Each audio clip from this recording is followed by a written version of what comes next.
फिर हिमाकत की कोशिश की है, लेकिन इस बार भारत ने जवाब बंदूक से नहीं, एआई की ताकत से दिया है। ड्रैगन की हर चाल, पहले की पकड़ अब कमजोर पड़ गई। भारतीय सेना के लोकल एआई सिस्टम ने चीन का मंसूबा चूर चूर चकनाचूर कर दिया है। अब जंग सिर्फ सीमा पर नहीं, टेक्नोलॉजी के मैदान में भी भारत चीन से दो दो हाथ कर रहा है। रिपोर्ट देखिए। अरुणाचल में चीन की बढ़ती हलचल। भारतीय सेना ने एआई से पकड़ी चाल। एलएसी पर ड्रैगन का प्लान हुआ फेल। लोकल टेक्नोलॉजी बनी भारत की ढाल। अरुणाचल प्रदेश में चीन ने एलएसी के पार अपनी गतिविधियां अचानक से तेज कर दी थी। सेना को अंदेशा था कि ड्रैगन किसी बड़ी साजिश की तैयारी कर रहा है, लेकिन भारतीय सेना ने लोकल स्तर पर विकसित एक कम लागत वाली एआई प्रेडिक्शन टूल से चीन की हरकतों को पहले ही भांप लिया। समय रहते रणनीति बनी, दुश्मन की चाल ध्वस्त कर दी गई। बताया जा रहा है कि लोकल एआई ने कैसे रोकी चीन की चाल। भारतीय सेना ने लोकल एआई सिस्टम से समय रहते हलचल पकड़ी। चीन की मूवमेंट का पैटर्न्स पहले ही साफ हो गया।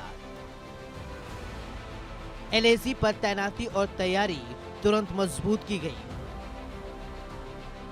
इस तरह ड्रैगन का प्लान सीमा पार होने से पहले ही फेल हो गया। सेना के वरिष्ठ अधिकारी लेफ्टिनेंट जनरल दिनेश सिंह मीणा ने एआई इम्पैक्ट समिट 2026 में बताया कि ये एआई सिस्टम चीन की अप्रत्याशित गतिविधियों को ट्रैक कर रहा था।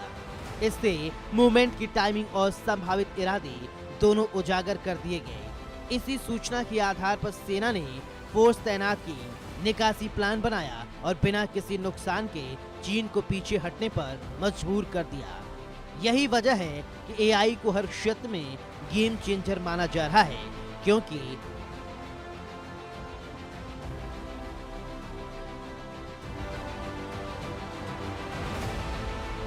एआई से दुश्मन की रणनीति पहले ही उजागर हो जाती है। साइबर युद्ध में भी एआई से हमला और बचाव संभव है। इससे कमजोरियों की पहचान कर सेना की ताकत बढ़ती है। अब साफ हो गया है कि भविष्य की लड़ाई अब टेक्नोलॉजी से तय होगी। अरुणाचल की इस घटना ने साफ कर दिया कि भारत अब सिर्फ बॉर्डर पर ही नहीं, डिजिटल वॉरफेयर में भी आगे निकल चुका है। लोकल एआई टूल ने दिखाया कि आत्मनिर्भर टेक्नोलॉजी कैसे चीन जैसे दुश्मन की साजिश को मिट्टी में मिला सकती है। ड्रैगन अब छटपटा रहा है, क्योंकि भारत का जवाब अब स्मार्ट है और घातक भी है। Bureau report, India news. तो बात चीन की हो गई, अब बात चीन के दोस्त पाकिस्तान की कर लेते हैं।